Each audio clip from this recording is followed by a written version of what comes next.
Joseph Oken here, and I'm going to tell you about day 2 of Comic-Con. It's a good day. It's a lot of fun. Spent most of the day just walking around in circles waiting for certain things to happen. First thing that I went and did was this.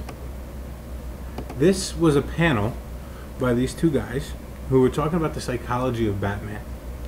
Now, I gotta tell you, I didn't buy what they were saying. They were saying Batman wasn't disturbed or depressed or anything like that.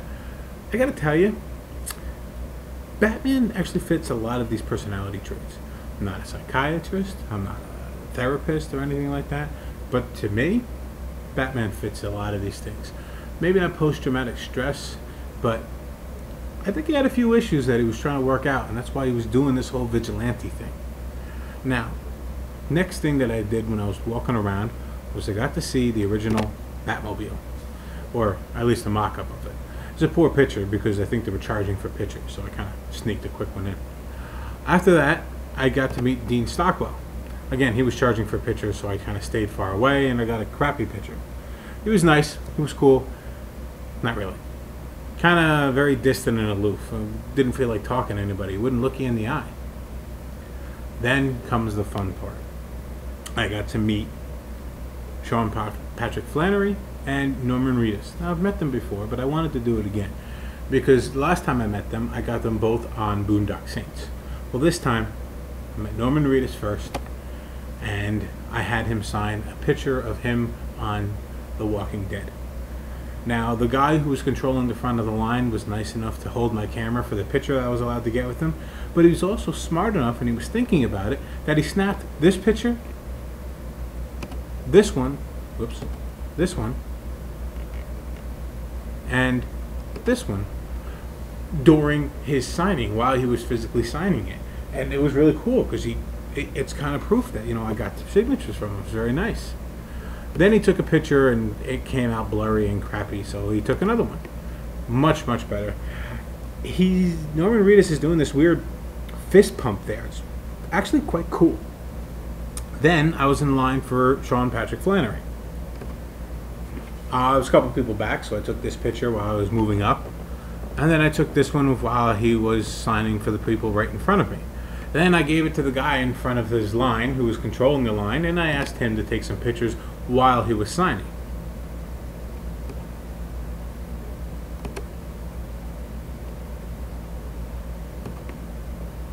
And then the picture of me and him together with the picture that he signed. Now, it looks like the picture of him that I have him signed is blurry, but it's not really. It's just a very bright picture from Stargate, which is one of my favorite shows.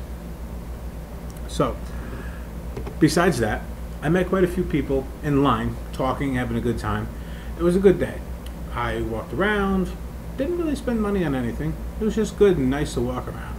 It was good times, and that's all for this day. So I hope you guys enjoyed this. This is Oak's Opinions.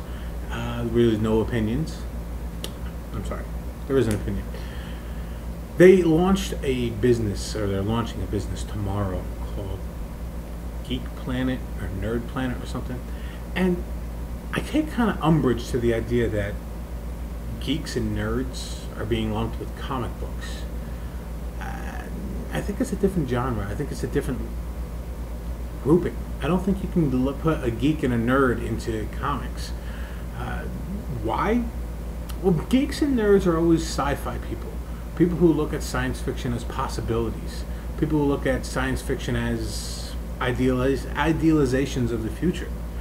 And I gotta be honest with you, I don't see comics as nerds. I don't see them as geeks. I see myself as a nerd and a geek because I know so much about Star Wars, Star Trek, Stargate, and, you know, a little bit about fantasy too, you know, Final Fantasy, gaming, you know, that's nerdy, that's geeky. I just never pictured comics that way. And then when you see all these people getting into it, and all these girls getting into it, and wearing all these things, and you all these outfits that are just so revealing, and it's just like, no, this is not what nerdiness and geekiness is about. The girl who walks around in the costume of Wonder Woman or Poison Ivy, that's not nerdy. That's not geeky. That's sexy. That's sexuality. That's anything but nerdy and geekiness. There is no more nerdy and geekiness true to itself. But then again, only a nerd and a geek would say that. See ya.